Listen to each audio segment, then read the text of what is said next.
Hi everyone, welcome to another video on AC Valhalla or Assassin's Creed Valhalla. In this video we will go over the patch notes for patch 1.10 or 1.1.0. I'm gonna label this video pretty well, so you should be able to jump around. I'm gonna put a timeline and everything in the description, so you guys can jump around to the section that interests you. But before we get into that, I just wanted to let you guys know I have seen an uptick in the number of viewers that are subscribed to the channel. It used to be 99.3% of everyone that was watching these videos wasn't subscribed, and I really appreciate an uptick to that. Now we're sitting at about 95%. So help me get that lower by subscribing to the channel and sharing the video and liking it and commenting in the comment section below.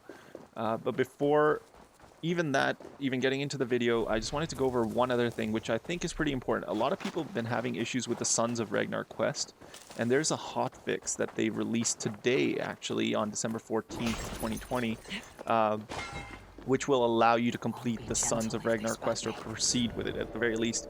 And they also mentioned that there is a workaround to that if you still aren't able to interact with Uba. So what they suggest you try is you create a manual save, you shut down the game and you relaunch it. Desynchronizing, reloading a save, or returning to the title screen is not enough, so you need to shut it down and relaunch the game. Then you load the save created above. So first create the manual save, shut down game, relaunch, load the manual save, and now Eivor should be able to interact with Uba and continue the quest. And with that being said, let's get into the title update 1.1.0 or 1.10. So they will be deploying this update on the Xbox Series XS, Xbox One, PlayStation 5, and PlayStation 4, Ubisoft Connect, Epic Gaming Store, Stadia, and Amazon Luna on December 15th, 2020. So the patch sizes and the time of deployment. So for Xbox Series XS, you're looking at approximately 6.3 gigabytes. For Xbox One, you're looking at 5.7 gigabytes. For PlayStation 5, you're looking at about 2.46 gigabytes. For PlayStation 4, you're looking at about 2.4 gigabytes. And for PC, you're looking at about 5.6 gigabytes. So this patch is going to release essentially at 7 a.m. Eastern Time, 4 p.m. or 4 a.m. Pacific Time on December 15th, which essentially is today, December 14th, later in the night when everyone's sleeping. And now let's get into the content. So the first thing that they're doing in this update is adding in-game support for Settlement Expansion and the Yule Festival. So what is the Yule Festival? It's a time-limited event with several festivities to enjoy and rewards to obtain. To bring this and the future festivals to life, you'll see the arrival of revelers just east of the current settlement. They'll also provide more details about the settlement expansion and the Yule Festival in their upcoming season preview article, which is going to be coming out, I guess, soon. For miscellaneous updates, legendary animal trophies will now correctly appear in the Longhouse. I know a lot of people were concerned about that, not being able to see their trophies, so that is going to be fixed. For balancing, they've tweaked the NPC behavior, or power level behavior. NPC power level will now be at a maximum difference of 51 below the player. NPCs that are 51 power level below the player will be highlighted in green. World bosses will match the player's power level when the power exceeds the world boss's base level. Interesting. So now for zealots and alpha animals, they will be your level regardless of when you face them. This change applies to all difficulties, so keep that in mind. It's not going to affect easy or anything differently. They've also added the lootable chest to the Grand Magister's hideout. This hideout is only available from a very specific moment in the game. Just keep that in mind. Alright, so I'm not going to get into where that's located because that could be a spoiler, so just going to ignore that. Addressed an issue where the crit spark runes would not work when slotted into bows. They've also addressed an issue where wrong weapon stats were displayed for specific items. For example, the Royal Guard, Viper Bow, Death Speaker, the Mark of Soul, Doppelhander, Huntoth. For game improvements, they've done some things to performance and stability, and it looks like most of this is for PC. But it looks like for the consoles, they've done improved stability and performance. That's all they say. For PC, they've addressed some freezes when performing specific actions for the first time, and an issue that could freeze during splash screens. For graphics, audio, and animation, they've addressed various graphical issues. Address various character or NPC animation issues, so I guess they won't be dancing to the gods randomly. They've also addressed various clipping issues, addressed an issue where fish may lay on the side during fishing animations. That's hilarious. Addressed an issue where some NPCs would cut the air instead of wheat. Practice doesn't always make perfect. I've never seen that one. That's interesting. Okay. Addressed an issue where NPCs that are being assassinated while being unconscious would sometimes get up during the animation. That's definitely happened to me. They also fixed the tattooed Mimir's head. Addressed an issue with jagged sea foam. Quest, world events, and side activities. So this might have some spoilers for those of you that haven't played some of these quests. You may want to, as soon as you hear the name of the quest and you don't recognize it or it seems odd, just ignore what I'm saying. They addressed an issue in a sword shower in Ancaster where Elgafar didn't move to the assault location. An issue where players cannot complete Honor's Hubris. This fix will spawn Lifina again, reset her position, and restart the quest. So basically, if you were stuck on a Honor's Hubris, you will have to start the quest again. They addressed an issue that caused Tarbin to follow Eivor everywhere. When the baker's plaint wasn't completed, your watch has ended, Tarbin. They also looked at fast travel and when it wouldn't be available under certain conditions when returning to England after completing the Hotfix arc, so they've fixed that. They've fixed an issue where allies would not help Eivor opening doors at the Isle of Eli Monastery. They've also fixed an issue with the settlement anomaly light beams that prevented players from completing the anomaly. They fixed an issue in well-traveled where the objective would not update under certain circumstances. An issue where Fenrir would get stuck underground. An issue where Eivor would sometimes be levitating during assault outros. Oh my god. Wingardium Leviosa indeed. Addressed an issue in defensive measures where Jotuns would be able to pass through the shield after the bring the invaders into the shield objective was completed. Both of you. This actually did happen to me, I think. They also addressed an issue in Brewing Aurelian where the cutscenes would trigger when the door was opened by an NPC by accident. Fixed an issue in the false Eldormancy that prevented players from completing it under certain conditions. Addressed an issue in Kingdom's End where Guthrum doesn't leave the Hampton blockade area after releasing the prisoners or could randomly become inactive. Fixed an issue in a sword shower in Ancaster, prevented players from completing the quest. Fixed an issue for the Goddess of Birth from completing that prevented people from completing the quest.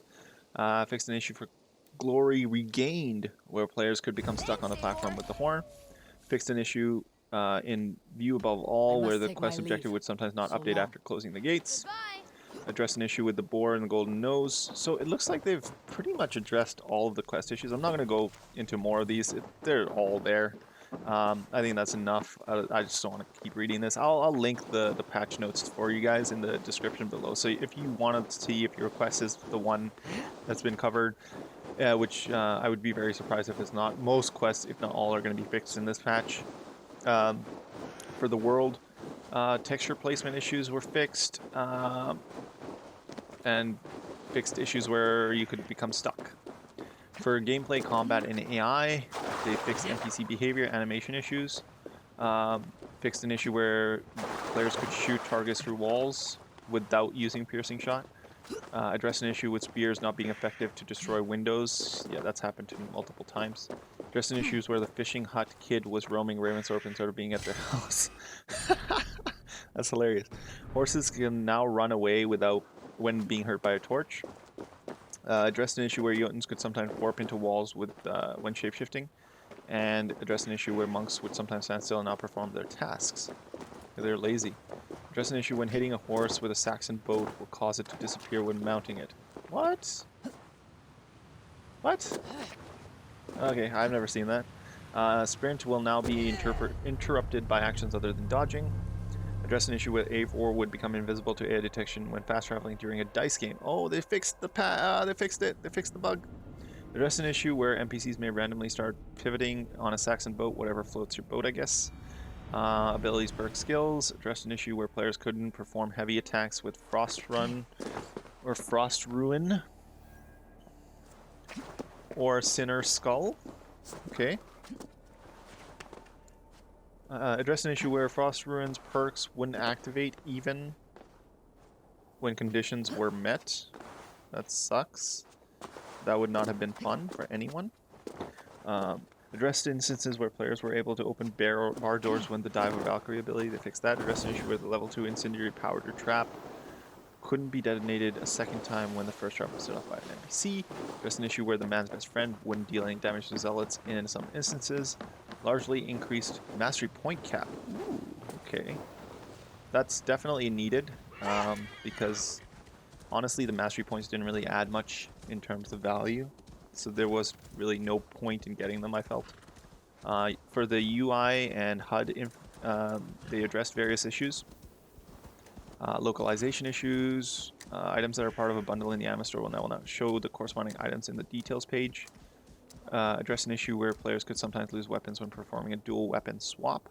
Tweaked Rada's Informer icon to make it appear smaller. Thank you. That thing was massive. Change Adrenaline Fiend icon to make it more distinguishable from Adrenaline upgrades. Yeah, a lot of people were confused about that one. Torches, oil jars can now be dropped, put on the ground with the Y/triangle.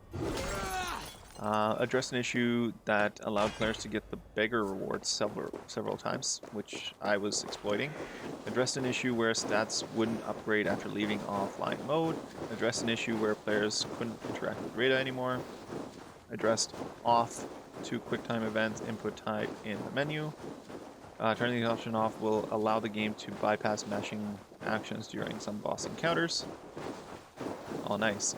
I thought that was already there. I remember seeing that in my options. I guess it wasn't on console, possibly.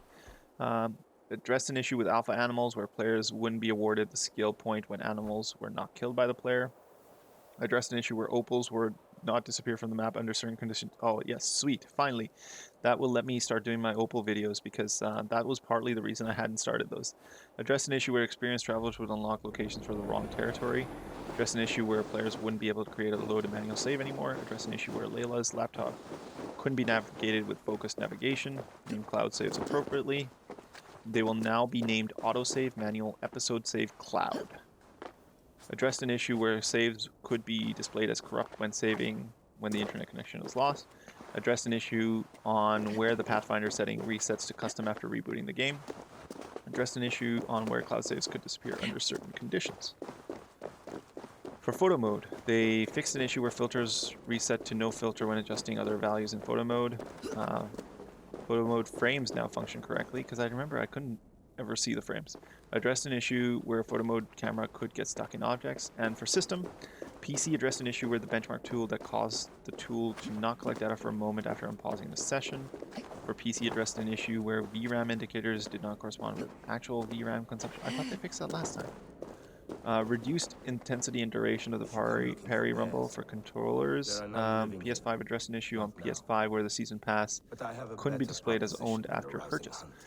So those are all the updates that are coming in the title update 1.10. So be on the lookout for those. And thanks for watching. I'll see you guys next time.